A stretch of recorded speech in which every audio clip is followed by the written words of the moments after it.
Everybody, this is Devin White, linebacker for the Tampa Bay Buccaneers. You're listening to the LCC Network. Go Bucks.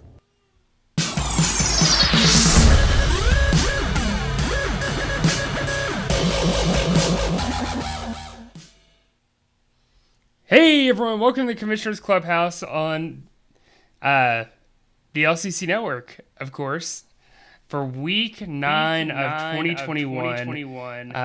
We've got some big stuff to cover with you guys. We've got Game of the Week. We have got everything you could possibly want in week 9. Playoff projections, matchups for all 12 matchups, breakdowns for all 12 matchups, sorry. But with me today, I've got Jordan and Mafali back on the show like always. What's going on, you guys? What's up? You made a heck of an entrance right there. Yeah, that was phenomenal. That's because we're back to Wednesdays now, so Pat's fired up. That's right. I actually had my mic on monitor, which means I can hear myself talking, and it was just throwing me off. I was like, oh my god! I was panicking in my head, so I couldn't even hear myself think. But yeah, so that's a little backdrop of what's going on there. But anyways, guys, we broke a record last week for the longest podcast we ever recorded. Unfortunately, that was excessive, but it was good. I mean, I didn't hear any complaints, so I think everyone enjoyed it. I'm assuming. Otherwise, it would have said something to us. We're going to do our best to keep it a lot shorter this week for everyone's sake, including our own sanity. But I guess let's just go ahead and kick it off, guys, with some of our news and notes from around the league. First off, if you haven't checked out the LCC After Dark, we can't recommend it enough. It's a great podcast that we've got. It kind of is, I don't want to say the reverse of ours, but it's definitely a less serious version. They don't break down every matchup, but they do pick like a upset of the week and a locked game every week, and they'll go through some of the league drama and everything that takes place here every week in the LCC. So check them out if you haven't already, and follow them on Twitter. Yeah, check them out. But who wants to lead us off with the only injury news that we're going over today? Yeah, I'll get that on. Derrick Henry, obviously, as Cameron knows, went down this week, and as tough as that is, he did use his waiver claim and got Adrian Peterson. So shout out AP. He's back up. He's ready to go. Good system for him, and we'll see how that goes for Cameron because, they say Derrick Henry could be back late in the season. I really do think he will be, especially if the Titans are still in the playoff race. I think he's going to really rush himself back. But, this could be a tough time for Cameron here to see if he can kind of get through, and the Spurs, to see if they can get through this, at least 6 weeks without Derrick Henry. That's not going to be easy. Derrick Henry's pretty much been his MVP, so big fantasy hit for a lot of people. This is the reaction across the fantasy football world. Oh my God! Okay, it's happening. Everybody stay calm. What's the procedure, everyone? What's the procedure? Yep, that was everyone, including Cameron, including people on the waiver wire trying to get a running back. So, yeah, that was crazy. Do both of you guys think it's going to be Adrian Peterson that gets the majority work? I don't know if he will have a clear majority. Sure. Yeah, I think this week it's going to lean a lot more Nicholson. I mean, I know it's still just running back. He doesn't have to learn too much, but, they're going to work him in that first week. They're not going to, they're not going to give him, I don't think, 15. If they give him 15 carries week 1, I'd be pretty surprised. So I think he'll see a little less than that. But when he gets going, I can see him getting some early down work and, goal line work. But he won't be like an every down back like that they're committed to like they were Derrick Henry, of course. I think Nicholson or, their other backup, I think he'll definitely play. He still plays a passing down role, but I think he'll have a little bit more of a role now regardless. So yeah. I mean, let's be honest. You're not going to see the 2008, 2009 Adrian Peterson numbers, regardless of what Derrick Henry's done. He's not built the same as he once was. They're not going to use him in that same way either. It's going to be a committee. I don't think we'll see him as much on passing downs. I don't know if we'll see him at all this week, honestly. We'll just have to wait and see. I think it's going to be more so the other guy, Mafali, you'd mentioned. I looked at the stats. He's definitely more of like a pass catcher running back versus like a power guy like Adrian Peterson is in his career at the moment. Yeah. So big news out of Tennessee. Oh yeah. His name is Mick Nichols. Sorry, I called him Mick Nichols. Nicholson, and then Nicholson. It's Mick Nichols. It's Mick Show Nichols. that man some respect. It's a McDouble. He's a McDouble. Let's just call him that. I think we'll remember that a lot better. Yeah. I guess I can do the next one here. We had a couple milestones broken over the weekend, over the past. I can do the milestones. Okay. So you can do the playoff look. 'Cause Yes. You're gonna be over to screen share. That sounds good. But just a few milestones this week. Our boy Jameson became the 6th fastest GM to hit 50 losses in Week 7 at just a crisp 109 games. On a good side of the spectrum, Hunter tied, and you sent me this in a text, and I put it in here. Hunter tied Billy for the fastest GM to score 15,000 points at only 62 games. But which Billy were we referring to, just so we get that clear? Billy Ray, right? Yeah, if I put Billy, I'm talking about. I'm probably talking about Billy Ray. Let me double check. While you do that. Okay. I've got some dramatic music playing in the background. Hunter tied what I am assuming was Billy Ray for the fastest GM to score 15,000 points in 62 games. Just a couple little highlights. The highest scorer of Week 8 was Beg for G-Reg with 250 points, and the lowest score came from the primetime players in Daquan at 118. And those are the milestones and highlights of the week. Nice. Pat, do you have music playing in the back there? Yeah, I am. I was setting the mood. Yeah. Okay, I was like, He was trying to play me off at the Oscars. yeah, I don't know. Oh man. Hang on. I was trying to wrap it up, man. No, I dang it. Now I can't find it. I'll have to do this later. Otherwise, I'll spend 5 extra minutes in the show looking for this. So we'll keep moving. Go ahead and do a playoff look. Oh, did you say what I think you said? Did you just say I said it. the magic words of Jim Mora? What's that? Playoffs? Don't talk about playoffs. You kidding me? Playoffs? I just hope we can win a game. Yep. That is definitely some people in the room, at least from Bafali here, who is a little bit on the struggle bus. But you're not eliminated yet. You're still in the playoff race. You can say that still. Yeah. Semantics, right? Aren't they cool? I mean,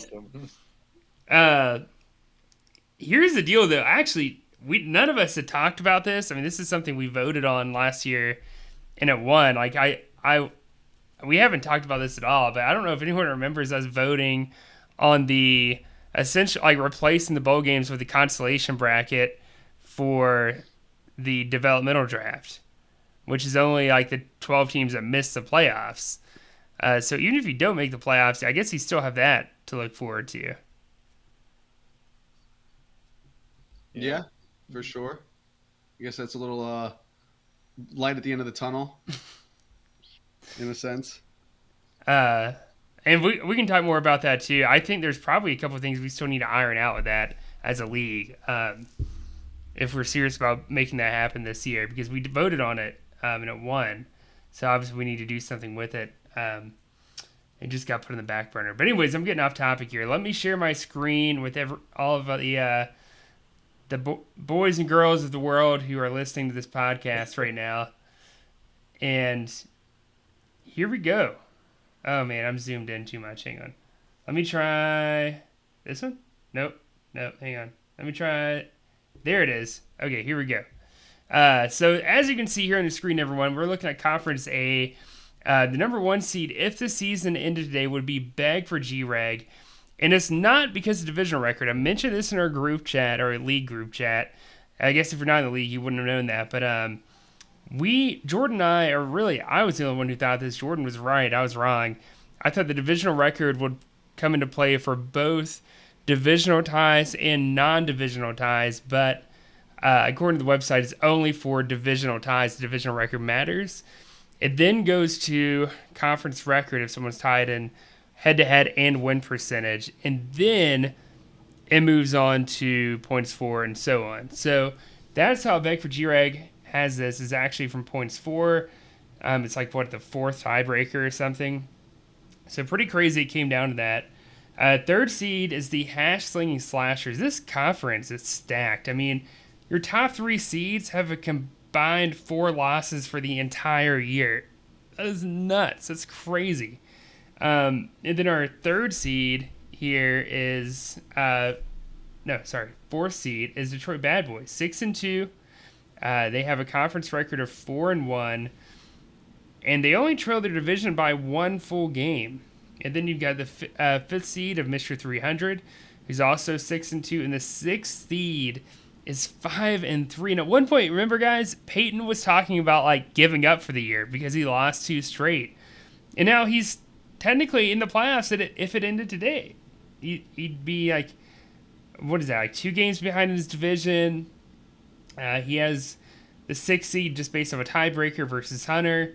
I'm not sure if it was head to head. I guess I can click here and it'll explain it to me. Let's see. Let's see. Winning percentage tied, head to head. He beats Hunter out because he beat him. So there you go. So yeah, anyone can access this data, by the way, on our website, even if you're not in our league and you just were interested in our playoff scenarios. And then if you look down here, the 0-8 Mufasa Moneymakers, they can technically get in as a 6th seed, although I think that there's no way you can win your division, obviously, but you could technically make it in as a 6th seed if teams lose out and you win out. You can do it. You know, I got my money on that right there. I got my money on that. So our Conference B, and by the way, as we get closer to the actual playoffs, we're going to do more in-depth analysis of what needs to happen for each individual team that makes it, who gets officially eliminated. It's a whole thing. We do it every year. It's a lot of fun. And we'll have like an actual segment for this. Right now, this is just for funsies, kind of. 1 seed would be myself in Conference B. 2 seed would be the Spurs. 3 seed, Batard Lobos.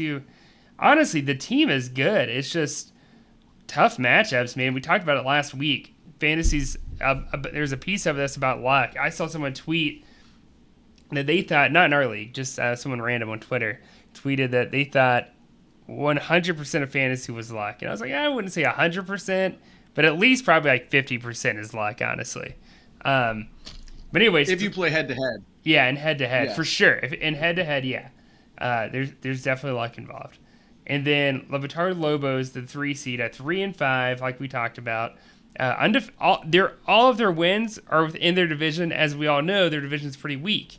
He has yet to defeat a team with a positive winning record this year. And we'll get more into that later on in the show. But the 4th seed would be Once a Janitor. 5th seed would be Jordan, Afternoon Delights. And then the 6th seed would be the Steel Curtain Cody, who at one point we had contemplated saying, like, although his team is scoring a lot, he's not winning. Like, how many more games can he afford to lose? Well, the answer to that is it didn't matter because he ended up winning out, and now he'd make the playoffs as the 6th seed if it ended today. Again, none of these teams are locked anywhere, whether it's division, whether it's wild card. It does not matter.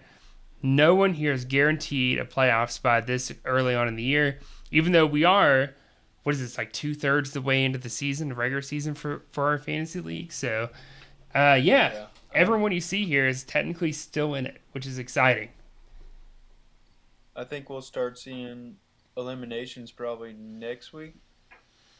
Yeah. Hopefully, because I don't want to keep talking about my team maybe making it, because it's not going to happen. It's all about this maybe. Maybe baby. Playoffs. I'm Jim Mora, So. You are Jim Mora right now. I'm just trying to win a game. I'm just trying to win a game. Oh, man. Oh, you know what we forgot to mention, Mafali, is your losing streak. Oh, man, did we forget that? I must have slipped my mind. Yeah, I was going to let it slide.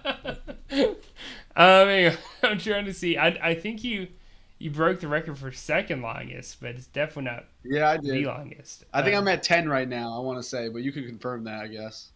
One season multi. Okay, here we go. Yes, you have officially broken the record for the second longest multi-season losing streak in league history. You're one loss away from tying it, two from breaking it. No team has ever gone 0-12. No team has ever lost 12 straight games in this league either. So, will we see it? Hopefully not. But we'll get more into that later as well. I think that's pretty much all our news and notes, though. All Yeah, right. it's looking bleak over here, so. Yeah. I got begged for G-Reg next week, so this week's huge for me because I'm playing the best team in the league next week. Yeah. So I don't really see myself having much of a chance. Well, That's it. And if I lose that one, that's the record.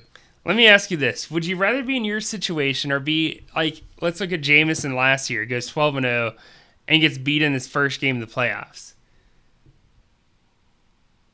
Yeah, I mean, I'd probably still rather be Jameson's situation because, also, like, speaking of Jameson, like, when we talked about that division, like, he's got to be kind of beating himself up a little bit about tanking his team. I mean, I know he got some picks, but he could have easily still, like, that division would have been competitive still if he had not, thrown his team away because he's still only one game back after throwing away pretty much his whole team.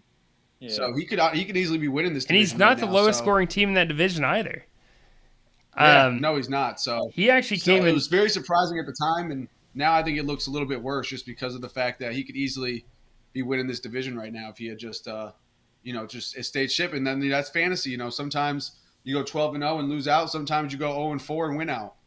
That's just how it goes. So you got to ride the waves. I text Jameson today and I was like, "Hey man, I need you to tank extra hard this week." And he said, "No way, man. If you see my division, I'm only one game out." And I thought it was funny. I was like, "Man, you think about it, you're gonna do so well last season and go out, watch you finish strong, and somehow beat everybody in the playoffs." I mean, if he did that would be pretty amazing there. Yeah, after what he gave away, if he could still make the playoffs, that'd be crazy. He's got. I thought that was pretty funny because of the draft capital he has. He can afford actually to not tank super hard because he's got so many first, second, and third round picks next year. I'm sure he would enjoy having the 101, but he doesn't have to have the 101 to put together a really good team next offseason either. So, I talked to him last weekend. He was here in Atlanta with me, went to the Panthers-Falcons game, and I was like, "Do you regret tanking? Like, do you feel like you did it a little too early?" And he's like, "Yeah, definitely. I definitely tanked too early. I should have given it probably another week or two and then do it." Because when he did it, I told him, I was like, "Dude, I don't think your team's that bad. Like, what? Why are you tanking this early?" What was it, like week 4 maybe when he did it? And lucky for me because it helped me beat him. So I had a really low scoring game that week, the week after he tanked. So, but anyways, let's get it moving, guys. We got our game of the week. Let's go ahead and do our little intro to the Week 9 LCC Game of the Week.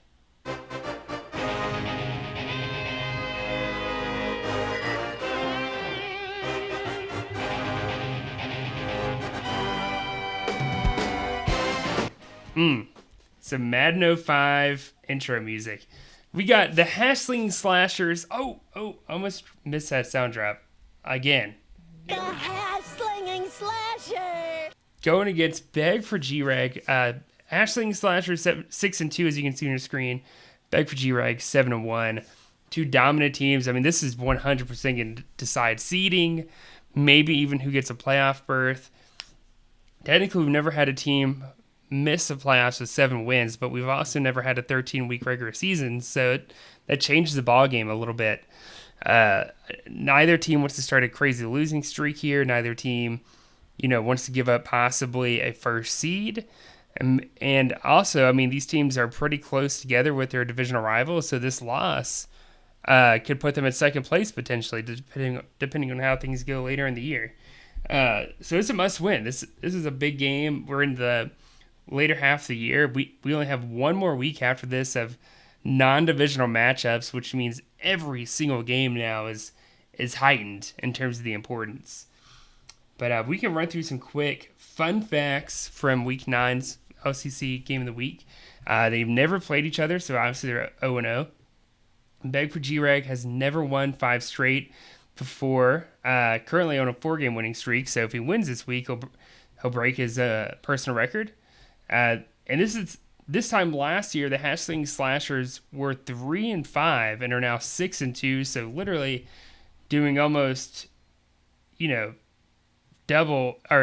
twice as good as last year. So kudos to them. Double is good. Double the fun. Double the fun, double the love.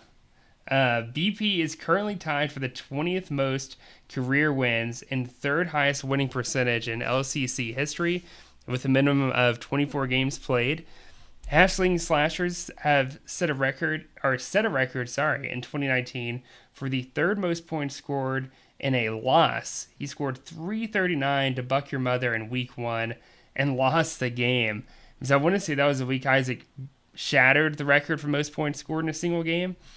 So it just kind of goes to show you, man, last year, Mondo had some terrible luck, dude. Like, he really did. And so I don't really blame his team, his record from last year on anything, because like we talked about, there's a luck factor involved here. Sometimes it's just like someone gets hurt, maybe someone's got a bye week.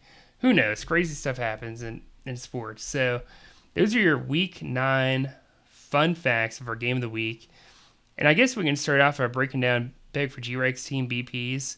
He's got Josh Allen, a quarterback, Dalvin Cook, a running back, Cooper Kupp, a receiver, Myles Garrett, a defensive line.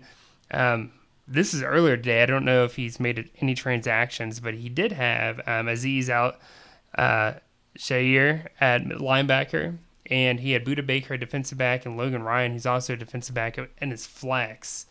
Guys, this is a loaded team. They talked about in the other podcast as one of the favorites to win that conference and maybe the entire LCC, and for good reason. The offense is probably the best in the league. The defense isn't too far behind it. If he would have had his starting linebacker, this game would have been it wouldn't have been close, honestly. But luckily for Mondo, it looks like, I think he's either got a guy to buy or maybe he's hurt. I'm gonna go check right now. He's hurt. Okay. Yeah. It looks like Cole Holcomb's gonna buy. Out with a concussion. Oh yeah, I meant the Aziz guy that he's got plugged in right now has actually been ruled out with a concussion already. Oh, okay. Wait, that was I'm reading that for last week, so he's good. So Okay. he'll have Aziz in place of Cole Holcomb. And Aziz isn't a guaranteed Assuming impact he player, clears you know? concussion protocol. Yeah. Yeah. So, anything that stands out though in BP's team? I mean, it's solid all the way across. You got a really, really good matchups with Josh Allen and going against the Jaguars. I think this would be about the week Dalvin starts to get lathered up again from coming back from that injury. So you like where he's starting off on offense for sure. You would like him to have a little stronger presence at linebacker, like what you said, but overall, strong team he's putting out there. You got anything to add to that? Yeah, I think. Sorry. Go ahead, Pat. Oh, I was just saying, you got anything to add to that?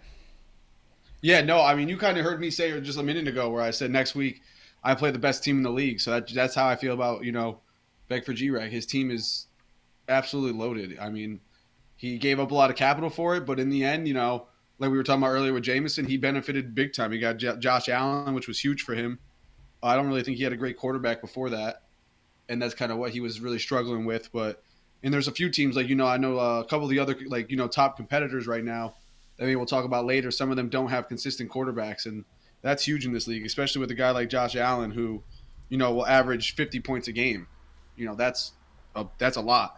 So, he's got it all. And, the defense will come along.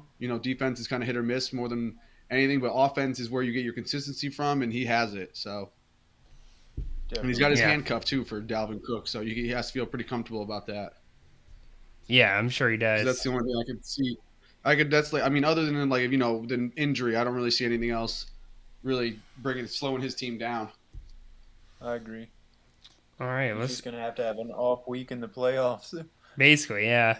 I mean, we see that every year, man. I mean, look at Jameson, 12-0. Goes out first game. So I'm not saying it won't happen. In fact, I'd be awfully nervous going in. I don't know if you remember, Mafali, this may have been your first year in the league. like back in 2015 or whatever, 2014. But I want to say it was like Daquan's team was stacked going in the playoffs, and like all of us, I remember being at school and all of us talking about how like Daquan was definitely going to win it. Like it's him and Cody. It's no one else. Like, but I think Daquan lost like first game in the playoffs that year, or something crazy. So I mean, we see it all the time. There's a stacked team. The regular season dominates and falls short of where they should have been. So, Yep. who knows? Maybe BP's team will be another casualty to that cause. But our next one here, we got Hassling Slashers. Like I said, 6-2.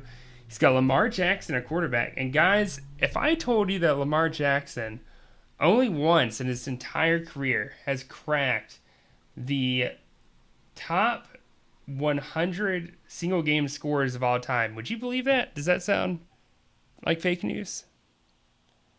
Yep.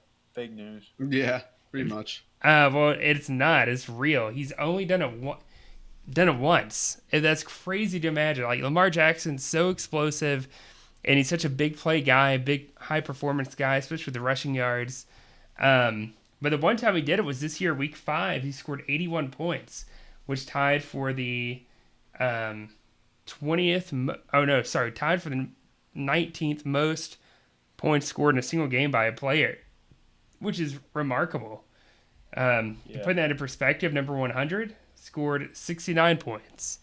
So, Lamar Jackson. I don't know. I don't know if we'll see that or not this week, but that's his quarterback.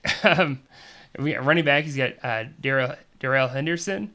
Receiver, he's got Marquise Brown or Hollywood Brown. Defensive line, he's got Matt Judon. Linebacker, Fred Warner. Defensive back, Kevin Byard. Sorry. And then at flex, he's got Cordell Patterson at running back. So one of the few teams in the league who flexes a running back almost week in and week out now. I don't know, guys. This is another good team. I don't think the offense is as good here, but the defense kind of makes up for it, honestly. Yeah, that's what I think.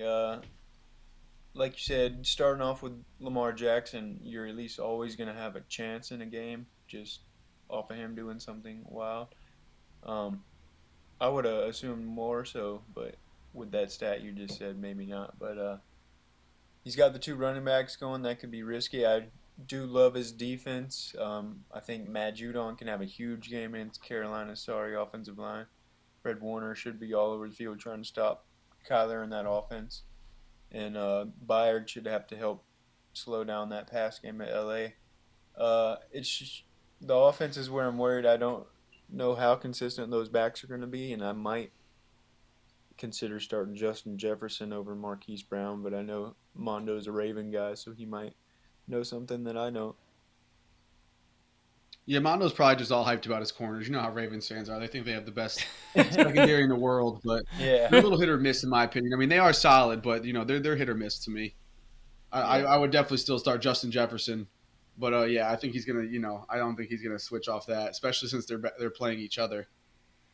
Yeah.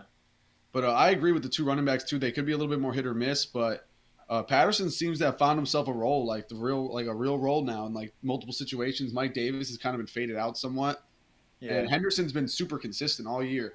I mean, it's kind of taken him, and he's gotten in the end zone a lot, which is good fortune. But I think I don't see it really regressing. I think this is the perfect offense for him. He should get plenty of goal line work. This offense is elite. And Henderson is, in my opinion, maybe one of the top 10 running backs in fantasy right now, just because of how consistent he is in a really good offense. In an offense that, as many people think they want to spread it out and throw it, McVay has shown in the past that his best offense is based off the run and play action. So he does love to pound the rock. So I love Henderson. That was actually one of the biggest deals of the draft. If you look back, I think Mondo took him after Sony Michel in the 3rd round. So that's crazy. Crazy how that worked out, but. Yeah, Henderson, great. And then, like you said, his defense is really good, too. I mean, Judon has had a career year for the Patriots. I've been loving every second of it. He's been really consistent, too, outside of one really, no-show game against the Jets. But also the Jets just weren't really, when they got Mike White in, he got rid of the ball really quick. Yeah, I'll give Mike White the credit for that. Yeah. He is really good about getting rid of the ball. And once he kind of came in, Judon just kind of, disappeared from the game a little bit because they weren't getting as much of a pass rush. But, super consistent. And Fred Warner and Kevin Byard are both, amazing, top-notch IDP players in my opinion. So it's going to be a really good matchup. And then plus you got Lamar Jackson. So, loaded on both sides here. This was a pretty easy matchup of the week. I mean, I know you and Cameron had the matchup too, Pat, but once Derrick Henry went out, that definitely, and then I think he had Brady on bye and Godwin. So, record wise, there was a couple other up for like competition, but this was like the clear cut, matchup this week. This is going to be the one that's going to be fun to watch. I agree. I think this is from like a player personnel standpoint. I think this game's gonna be more entertaining than mine and Cameron's. Although the family rivalry type deal will be just fun for the two of us, I'm sure. But I thought you were exaggerating, by the way, Mafali, when you said Cordell Patterson's a top 10 running back. You were not wrong. He's literally number 9 in our league. He's averaging 30 points a game, which is big boy numbers in our league. And that's including like week 1 when he wasn't really utilized the same way. So that says something, man. And it's crazy because I was at the Panther-Falcon game and I got to see, Mike Davis and Patterson play live. And it's like night and day, dude. Like, I'm telling you, I know they're maybe the same weight class, but obviously he's taller than Mike Davis is. Patterson, dude, when he runs, man, it's like a bolt of lightning is shooting across the field. It's wild, dude. Like, I don't know. I feel like his career has just totally been transformed over the past couple months. And Mike Davis, like, he still looks good. He's just not getting the carries and targets he once did like he did in Carolina. And for obvious reasons, like Patterson's doing really good. And so you can't really blame Atlanta for that. I even saw Mike Davis like truck Shaq Thompson like first quarter. I couldn't believe what happened. I was like, oh my God. And then Shaq got a big hit on him later in the game, like the fourth quarter, but it was kind of like a blindside hit. So, it wasn't the same, but still, Patterson's having a good year. So him in the flex makes sense. Oh, for sure. And especially, I mean, he's 1 point ahead of, Henderson this year for who's 10th. And then, he also has Leonard Fournette, who's only, 10 points behind that, like the RB11 right now in fantasy. So, 3 of the top 11 running backs. He has tough decisions to make every week, but it's a good problem to have because,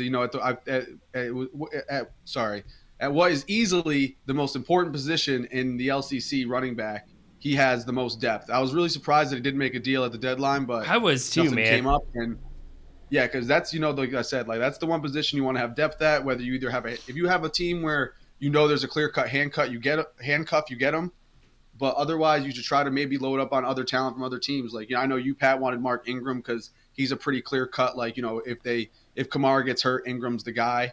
Yeah. And there's some other teams where it's like that, but then there's some teams where if a guy goes down, it's going to be a committee or they're going to bring somebody in. So you want to kind of get talent at that position because that could be the make or break. Other than maybe quarterback too, because if you have an elite quarterback and he gets hurt, obviously that always is like a killer. But running back to me is definitely the most valued position in this league. So and he has all the depth there, so that's good, especially long term.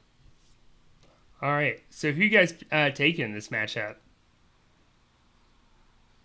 For this week, I'm going to have to roll with Beg for G-Reg.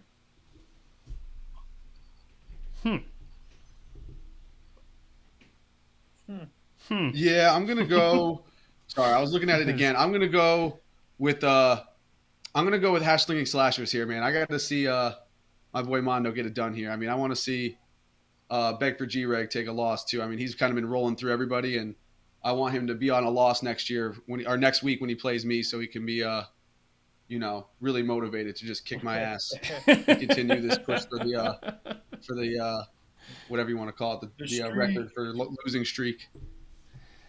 Yeah, I think for me this was actually close. Like I'm surprised. Like the other show, like I think they unanimously went BP in this, and I get it. Like his team looks good, but I think you're underestimating some of these matchups. Like Judon's going to go off against Carolina more than likely. Kevin Byard's going to be busy with the Rams, and then on top, I don't know. Like Cordell Patterson against Saints, that one we'll have to see. But with that said, I'm still going to go Beg for G-Reg. I think it's going to be close. But I think this is what really hurts hash-slinging slashers. Obviously, I like Fred Warner more than Azeez Al-Shaair. But the issue here is that they're both playing against Arizona. I don't like that matchup at all. I mean, they don't run the ball traditionally, which means it's harder for either one of them to get tackles. I'm sure one's going to spy. I'm not sure who's going to be the one that does the spying on Kyler Murray, or even if they will put an actual spy on him. But I don't know. I think because of the loss of linebacker, it actually evens the playing field out for both those guys, which means it puts all the offensive power on Bedford G-Rex side. So I'm going to go there. All right. All right, yeah, well, I guess I'm going against the grain here. But I do think it's going to be close. I think it's going to be a really close matchup. Yeah, I mean, it's definitely going to be a matchup of the weekend. I think they're both going to go for well over 200, and it's going to be a shootout. Yeah. All right. I don't know if you guys got the screenshot or the graphic I sent you that everyone else is looking at here for a Week 9 schedule. But our next matchup is New Orleans Voodoo versus Primetime Players. I guess you guys want me to just start them all? Did we decide to do like more rapid on the other picks? Yeah, this is gonna be more like a rapid fire type deal. We're already 36 minutes in anyways, so yeah. So we're gonna pick our winners and give maybe like a player or two that we think will make a difference. Okay, cool. Cool. So I'll get us started here. If you want, guys, if it makes it easier, do you want me to just be the one that starts all the matchups, or do y'all want to switch off? Yeah. That's cool. You start them up. Okay, cool. Well, there's no no previous history between either one of these guys, so I won't even bother with that. But New Orleans Voodoo versus Primetime Players here. Voodoo's got, I believe, 2 wins? Or no, sorry, 1 win. Going against Primetime Players, who had a tough loss against myself. But I'll go ahead and start it off, guys, with this. I think it's going to be pretty easy. This is Primetime Players. This is going to be a blowout. Yeah, I actually think it would be pretty close. I'm assuming Josh Jacobs goes in for David Johnson. And I like Voodoo's chances, and I'm going to say he upsets the Primetime Players. Wow. That's a big one right there. I'm actually going to go with the Primetime Players in this one. I agree with Pat. I think it's going to be a big one. I think Carson Wentz has a good game, tomorrow night. And then we'll see what he does at running back. I mean, he sat Damien Harris last week and regretted it. He might, he's got that Panther bias, thinking that defense is going to have any chance of stopping us from running, but they don't have a chance. So we will pound it down their throat because you guys love that term, keep pounding, and we will. And hopefully he switches that, but either way, I think he gets the win. All right. Our next matchup here is the third leg versus Abusement Park. This is a game that was considered game of the week, if that says anything. Abusement Park currently leads the series 2-0. Last time we played week 5 of last year, Abusement Park won 196 to 184. And guys, this was picked for a possible game of the week for a reason. As we all know, 2 good teams. For some reason, it didn't win. I was actually cool with it because I like to mix things up. I don't know if Charles has been featured in game of the week yet. But for me, I think one of the biggest things here, both receivers are questionable. I haven't kept up on any of that, but if one of them is out, that could hurt. Because for Charles' sake, he's got Amari Cooper, who's questionable, and DeAndre Hopkins. So I think where this really comes down to is the defensive side of the ball.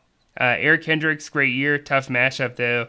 And then on the flip side, you got Foye, who's going against New Orleans Saints. I'm going to Abusement Park here in an upset. I think Foye is going to have a great game, and I think that Aaron Jones should go off against Kansas City. Yeah, I'm going to say this is a really, really close game. I like, actually, Aaron Jones against the Chiefs. Even with Rodgers being out, I feel like they're going to have to lean on him to try to win that game. So I like that, but overall I'm going to lean the third leg in Charles right here and say that his defense leads the way. And usually DeAndre Hopkins plays. I know he came out of last game, but he can not practice all week and he gets out there. So I'm going to go the third leg. Yep, I'm going to go the same way with this one. I'm going third leg. I do love the Von Bell addition. Von Bell to me has always been one of the more consistent IDP players. Justin Reed to me is hit or miss. And that's where I think the difference comes down to is defense, even though I do love, like you said, Pat, Abusement Park's offense this week. So we'll see how that goes. It'll be offense versus defense in this one, but I think defense wins championships, as they say. So we'll go with that one. One thing to take note of, I retweeted this from the LCC account. Kyler Murray did not practice on Wednesday, and he's considered day-to-day. So even if he does play, I don't know if we're going to see him getting the rushing yards he typically does. I think he'll still be kind of mobile, will be forced to, so he doesn't get hit. But that's something to keep an eye on. If he does not play, I think Charles has an easy victory here. Yeah, that definitely leans it more towards Charles. So our next matchup, we've got, I think this one was considered game of the week too. I could be wrong, but we've got Hunter of Champions versus Mr. 300. They've played each other 3 times since 2017. Hunter's only won 1 time, and that was the last time they met, 2019, in the divisional round, where he won 288 to 229 in a blowout. So this is a chance for Colby to get some sweet victory, but at the same time, this is a chance for Hunter, one of the few teams he has the losing record against, to tie it up at least, going into the later half of the year. For me, when I look at the matchups, Bobby Wagner is on a bye week, which means you may have heard of a guy named Pete Werner out of New Orleans, who is a rookie, a second-round pick from Ohio State. He has yet to break 30 points in a game since week 5. So, man, I think that's really going to kill Colby's chances. Plus, is Dak Prescott back? Have we heard anything yet? He is not fully back. He had a quite limited practice today from what they said, so he's still on the questionable side, even more so than I would say Kyler, like we just talked about. So I don't really like that whether he plays or not. Yeah, so with all that said, his team's, bye weeks, injuries, and so forth, even though Hunter's losing Adams to COVID, he still got Brandon Cooks. He's good enough. I'm going Hunter here. I actually think Devontae is coming back to practice tomorrow. Oh, you're right. Expected to practice Thursday. I just read that. So I'm definitely going Hunter. Yeah, I like Hunter too. You got the Patrick Mahomes matchup. They won't have Rodgers to duel with him on the other side, but he's going to have a good day. And with Colby's top linebacker and his stud quarterback being a little hobbled, I would have to go with Hunter and Champions to get the win. Yeah, I'm going to go Hunter Champions too. I mean, I think for Colby, he'll see some big days from some of his players he does have in. I do like some of his matchups, but it won't be enough. I think Hunter his defense is so solid, and even his offense. I mean, he just really complete all the way through as a team. So even that David Long trade helped him get even deeper. Yeah, for sure. A lot of people didn't think. I know I was, when I was dealing David Long, a lot of people said they think Jayon Brown's going to come take his job, and I was like, if you look at the stats, he actually was benched before he got hurt. And everyone was like, oh, well, he was so good last year. I was like, but that's football. I mean, the guy was just a 5th-round pick. There's 1st-round picks that get cut, like Jalen Smith. So, I think sometimes people in IDP get stuck on a guy because they were good last year. But for most guys, that means absolutely nothing. They can be cut and dropped at any moment. They're not like running backs and quarterbacks that you invest in high value in and you kind of keep them. Defensive guys are much more rotational to me. So it was a good addition for Hunter to get that because he's been really, really consistent, Yeah, he has. All right, well, our next matchup here is our very own Mufasa Moneymakers going against Burrow's Body Count, or BBC, as he's known on the streets. We've already talked about it. I'm not going to, beat this dead horse, but Mafali's over here trying to get his first win of the year, trying not to break records, the wrong records, that is. But there is a move that you made today, and I loved it. Jeremy McNichols is a guy, I even texted Cameron this, is like, that might be the guy you actually want over Adrian Peterson. But he went Peterson, so we'll have to wait and see. I think McNichols is going to be more of a PPR guy in our league. That means a lot. With that said, I don't know if I can go with you, Mafali, on this matchup, like just because we don't know a lot about him yet. So we'll have to wait and see. You guys have played once before as Week 1, 2020. You won 215 to 182. So it's the only time you guys have ever played. What do you guys have to add to that? Yeah, I might be on the other side of this and surprise some people, but I am leaning towards the Moneymakers getting their first win this week. And I think if he does, McNichols will have a lot to do with it. I think going against that really stout Rams front, Tennessee might kind of alter their game plan a little bit and surprise some people with the amount of packages they come out to better suit McNichols. I think they would put it in Tannehill's hands and tell him he's got A.J. Brown, and if Julio's healthy, and we're going to spread this out and try to not run at a brick wall of a D-line of the L.A. Rams. We didn't mention, but another move this week, Von Miller going to the Rams as well. That's an IDP play. Mm-hmm. Yeah, I got him as well. Yeah, matter of fact, I'm not going to start him. He's sitting on this bench, but I might start him actually. Who the hell knows? It just adds to the defensive front, but I don't like that necessarily for him. But I do think Tennessee will try to spread them out and give him as much space as possible, and he could potentially have a big PPR day. Yeah, and maybe he does slide in Von Miller. I know you'd have the option to put him in a linebacker as well, so I'm going to say somehow the Moneymakers squeak one out.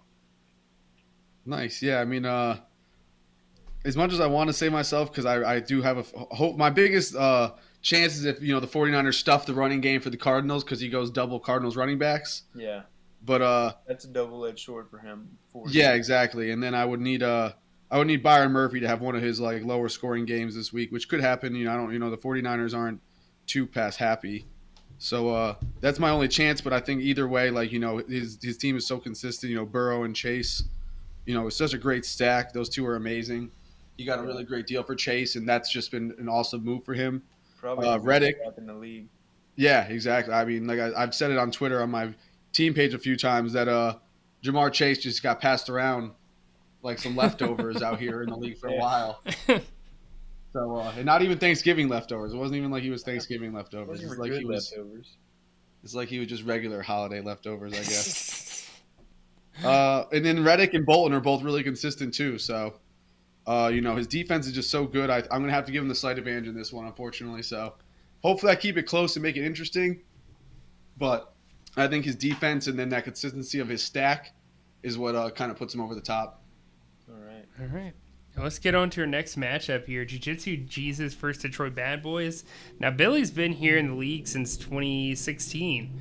Matt's been here since day one. They have not played each other once. The first time they've met each other in the league, at least head-to-head wise, they met each other in person at the draft. But, so no history to speak of. For me, this matchup was pretty easy for me to pick as well. Matt's got a couple guys who are banged up, a couple bye weeks on top of that. I can't wholeheartedly say he has a good chance of winning this. Christian McCaffrey could come back. He's limited in practice. I would imagine they're probably going to put him in. Even if they don't, A.J. Dillon has been good enough here lately. I guess we'll see with him and Aaron Jones, like how that gets utilized against Kansas City. I think both could have a good game, though, so I think it'll still be all right. So with that said, I think even if Christian doesn't play, Detroit still gets the win here. Yeah, I'm going to say that as well and lean Detroit to get this win, but it is going to be trickier than people think. Let Freeman get a couple rushing touchdowns for the Ravens, and it could be close. His biggest problem could be Christian being active and the Panthers not quite giving him the workload that everyone's expecting, especially with Chuba and Amir Abdullah showing they can take a little of the load. And then also you drop down to his receiver. Odell Beckham's not even welcome at practice right now. You don't even know where he's going to be Sunday.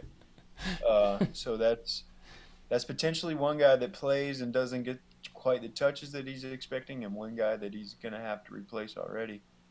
So it's going to be a lot closer, but I'm going to say he finds a way to get around that, and the Bad Boys take it. Yeah, I'm just gonna say Bad Boys too, man. I think Bad Boys got this one.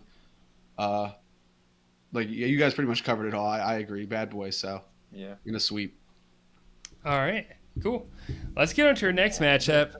This one was considered for possibly game of the week, and I would have voted for it. I thought it was a good matchup, but I just feel weird talking about my own team for 10 minutes or more, so I didn't pick this. I didn't vote on it, at least, for that reason. But it's myself, Roebuck Leprechauns versus Spurs, which is my brother Cameron. Cameron leads the series 5-4. We've both been in league since day one. Last time we played was 2020, last year in the playoffs, the conference championship. Cameron beat me 223-206, and a respectable game. It wasn't a blowout, but it wasn't necessarily like a close one either. Guys, I have not beaten Cameron since week 9, 2013. Part of that, though, is just because we haven't played each other consistently, honestly, because there was a big gap in a couple years where we didn't play each other for like 3 years. So, anyways, it's been a minute, so I'm trying to get some revenge here. We'll see if it happens.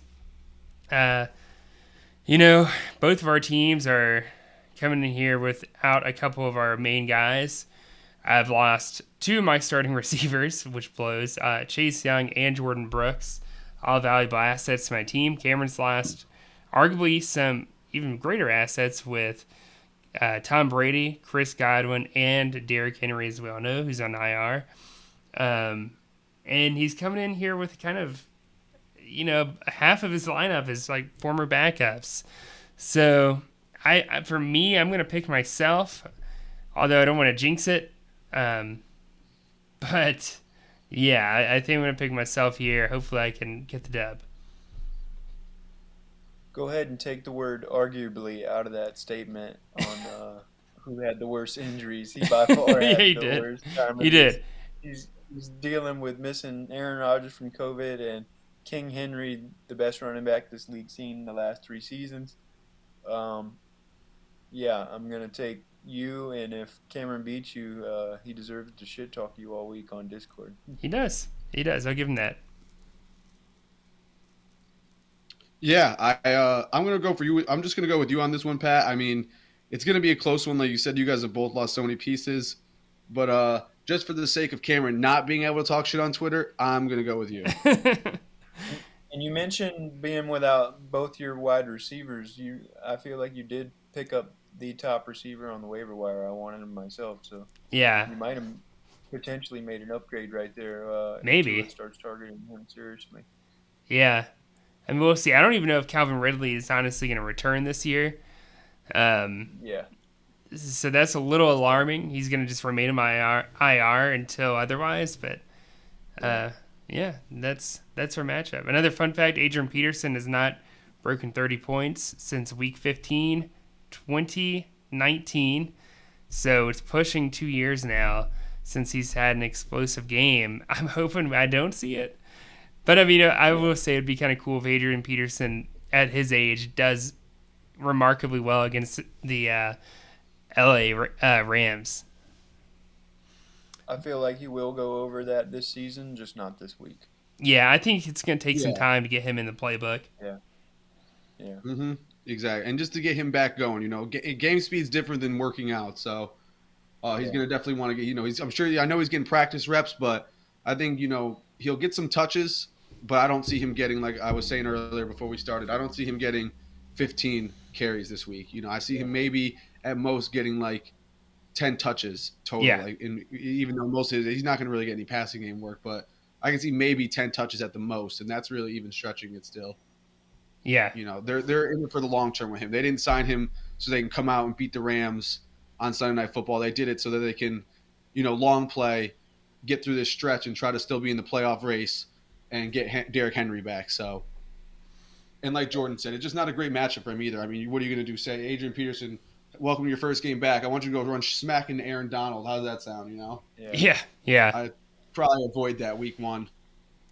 Well, Let's get on to our next matchup here. We got Slapdicks, who is on a 5-game losing streak, one of the longest in the league currently, who's 1-7, going against the 3-5 Levitard Lobos. There you go, Alex. I couldn't get the exact sound drop you sent me because it wasn't like a MP3. It was an MP. Oh, I did it again. Sorry. It was an MP4. So if you want that specific one, see if you can try to at least send me the YouTube link, and then I can convert it if need be. But yeah, Lobos sitting at 3-5, 4-game losing streak. It has not been a pretty month. The month of October, that is, and they're trying to get a dub. They're trying to get it back together. When you hear that Jameson is catching up to you in the division, like, that is not a good sign. But we talked about it though. Like, Alex has had actually a good season points for wise, but in a head-to-head league, that only means so much if you're not getting in the win column. So the last time he played Slapdicks, Week 4, 2020, Slapdicks won 178 to 165 in a very low-scoring game. And guys, I don't know. Man, Alex's team is pretty banged up. I mean, they even talked about it on the other show as well. And Alex's team is good. Like, I just don't know. Like, I mean, with Matt Stafford questionable, he's got a sore back. I don't think they're saying he's not going to play or anything, but you got to wonder, does that limit his capabilities? But with Michael Carter, man, like, he's been playing outstanding. And so normally, like, the loss of Antonio Gibson to a bye week may have hurt if Gibson's had like a remarkable season, but we haven't really seen that yet.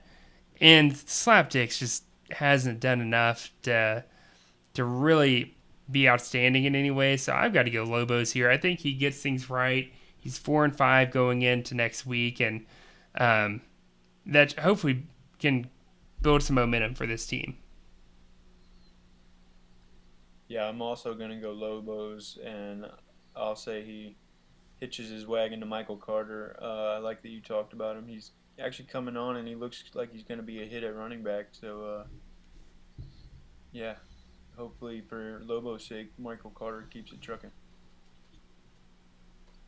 Yeah, I not as big on Michael Carter this week. I mean, I think last week definitely was a great week to see that for him, but I don't see him getting all those catches again. I think they were kind of I think it was just like more of a matchup thing. But Yeah. he could. I mean, he could definitely surprise me and prove me wrong. But either way, I'm going Lobos with this one. So Alex is the man. I think he's gonna finally come through and get over 500. Well, he's gonna get at 500. Then he'll start to work his way over 500. I see him going on a little winning streak after some tough luck to start the season. All right, let's go into our next matchup. We got Once a Janitor going against the Eastside Brawlers. We saw a little uptick on Eastside Brawlers, like win column there for a minute, but he had a disappointing loss, and so did Once a Janitor. Although they're 5-3 versus Eastside Brawlers 3-5. They've only played each other once before, 2016 Week 5. Once a Janitor won 154 to 139. Although Once a Janitor was called Team Tang Bang back then, so. Changed a little bit in the marketing side of things, I guess. But, yeah, I mean, man, Eastside, I don't know. Like, they were in that awkward stage. Like, were they tanking? Were they trying to build for this year? And they ended up trying to get something going for this season, try to win, while also getting a pick on top of that as well for Myles Gaskin. Or, sorry, vice versa. They gave him a pick, but got a pick by trading away someone else. Losing Landon Collins to a bye, man, that's going to kill. He pretty much has to rely on Terrence Mitchell, who's been very consistent going against Miami. I don't like that matchup. I would actually just drop Mitchell at this point. I don't think he's a consistent asset to be trying to carry on your team anymore, Dad. If you're listening, I don't know.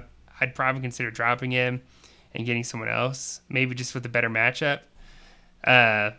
So I'm going to go, for me, I got to go Once a Janitor here.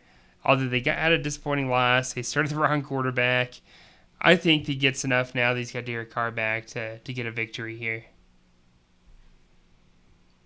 Yeah, I'm going to go Once a Janitor, even though I don't like the fact that he has 0 at running back.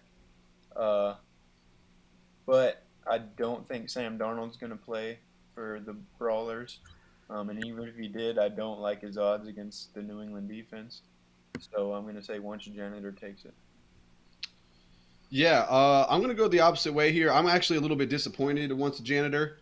Like we've talked about before. I mean, I don't really, know him well, but I know you guys drafted most of his team, and now on the moves that he's kind of had to make on his own, it's been some pretty rough moves. So it's almost like, have you guys gotten him to this point so far? Yes, I'll say that right now. I know it's kind of maybe a little bit offensive, but kind of what you guys put together got him to this point, and now that he's had to make a few moves on his own, it's just a struggle. So even though I still like that core you guys made for him, and I just think I'm going to give it to Eastside Brawlers because he's out here brawling, man. Always. I know your dad, like you said, you don't like the. Me neither. I don't like the Terrence Mitchell on the bench. Maybe he can get somebody else in at DB, especially with Landon Collins on a bye. But it seems like Javon Holland's kind of getting into his own.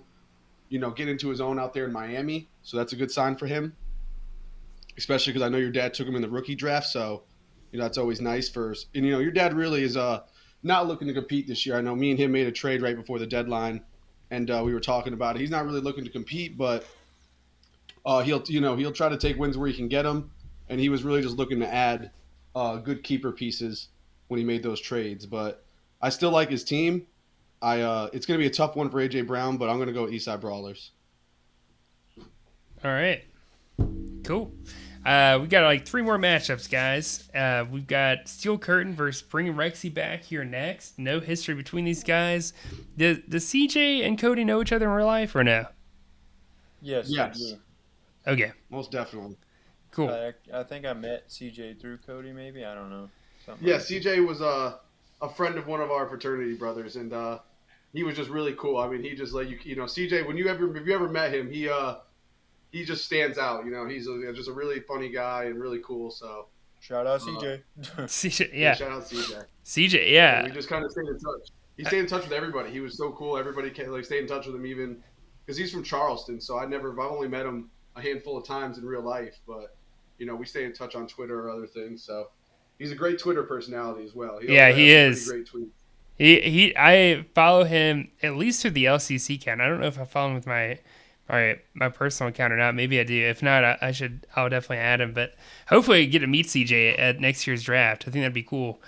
Especially other guys we haven't met yet. Even if I haven't seen you in person probably since like 2014. Like it's been like 7 years. Like, yeah, it's tough. I mean, it's gonna be tough for me to get down to the draft because I already know I'm coming down to South Carolina around April, and then I might come again because some other things. But if I could get one, or if I can get there around the draft time, I'm going to do my best too. It's just so hard because I have to fly in, Yeah. CJ, he's in Charleston too, so it might be a little tough. Unless, who knows where the draft will be next year? I know we were super close to drafting in Panther Stadium, so who knows where Cameron and them will try to find a draft place for next year. Well, but, I was talking. I'm sure we have to fly there. Yeah, I think Bank of America Stadium would be cool. I actually found a place in Atlanta that would be cool too. The College Football Hall of Fame. I'd asked someone while I was there over the weekend, and they do rent out spaces for drafts and stuff. We'd all have to chip in a decent amount of money, just like we would if we did it in Charlotte. But that's another possibility. And plus, it's a bigger airport. If we got people flying in, might be cheaper flights for people. Anyways, we're getting off topic. I was about to say, let's rein it back into. Let's reel it back in here. So, yeah. Anyways, Cody CJ, James Winston is out. James Robinson is questionable. Didn't practice Wednesday, so he's day to day. That's not good.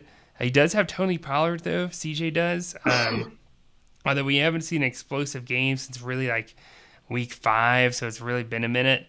And he does have Kenyon Drake, but Drake has had like 2 good games all year. So for me, I got to go Cody here. His team's pretty loaded. Even though it doesn't have a quarterback in his lineup at the moment, I'm sure that's going to get changed here very, very soon. So I'm going Cody in a landslide. Yeah, both of them need to change their quarterbacks. Jameis is out, of course, and of course Aaron Rodgers came down with the COVID. So both of them need to hit the waiver wire and get a quarterback. It might be a race to see whoever gets Tua against Houston or something, but even if he doesn't, I'm gonna go with Cody's team overall across the board. I like that better, especially with Robinson not being 100%. And I called the Sean Chandler thing last week. It'll happen again this week. So try to change that. And I'm gonna go Cody. Yeah, I think CJ will get on and change that. He kind of did say last week that he was like you guys just take over my defensive side of the ball. Yeah. I'm sure he'll get in there and change it. I'm surprised he hasn't yet. I'm sure I know he works like nights, so he might get on later tonight when he gets off and Yeah.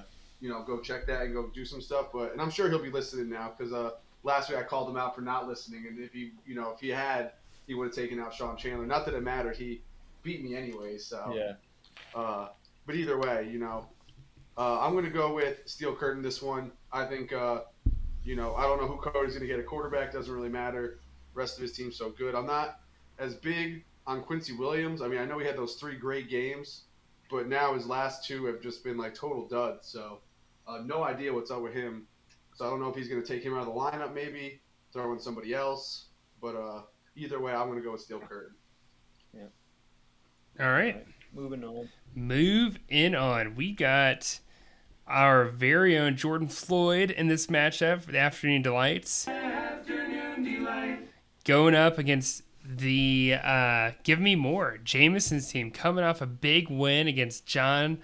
And I can't remember. I feel like I picked against Jameson last week, or maybe I did pick him. I'm not exactly sure. His team scored a decent amount last week, surprisingly, although I don't think it's going to be enough to beat you, Jordan. You guys played a fair amount of times over the years. You played 5 times since 2013. Last time y'all played was week 12, 2018. Jameson won 309 to 270. But you lead the series 4-1. So even if he loses, he still got him by 2 games. Nice. Yeah, I'm gonna say I keep that trend continuing, and I'm gonna take myself. Kerr. Wow.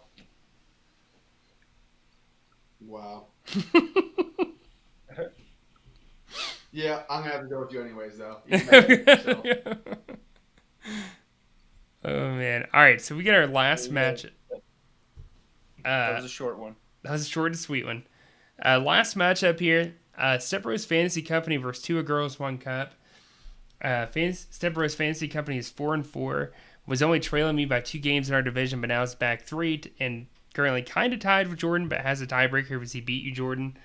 Going against 2 Girls 1 Cup here. Eddie, he's doing everything he can to win, and I'm pulling for him. This matchup in particular, though, I mean, we've kind of seen Matt McCarson's team very up and down throughout the year, and but I think this could be the week where we see 2 Girls 1 Cup get that win. Chuba Hubbard, I said it right, Chuba Hubbard. I almost said Chuba, like I've been saying. I don't know if we're going to see how many snaps we're going to see with him, which means he could be playing with a lesser running back. And if he tried to sub him out, I mean, his only option is Sony Michel or Carlos Hyde, which is even worse. So for me, I've got to go 2 Girls 1 Cup here. I think they get their second win. If Alex loses, he's only 2 games behind, first place in the division, so he's still in it, which is pretty crazy to think about. But yeah, I'm going Eddie here. I am. Oh, go ahead, Jordan. Okay, I'm actually gonna go with Stepbro Fantasy Company, and I still think Chuba will get some touches and maybe find his way in the end zone. I really like what Debo's been doing, and I'm just gonna say Stepbros gets it done. Yeah, I'm gonna have to go with Eddie in this one. I mean, unless like like you said, I could definitely see them working in Christian McCaffrey. I feel like with all the injuries he's had, why would you go in there and immediately throw him into 20 plus touches again?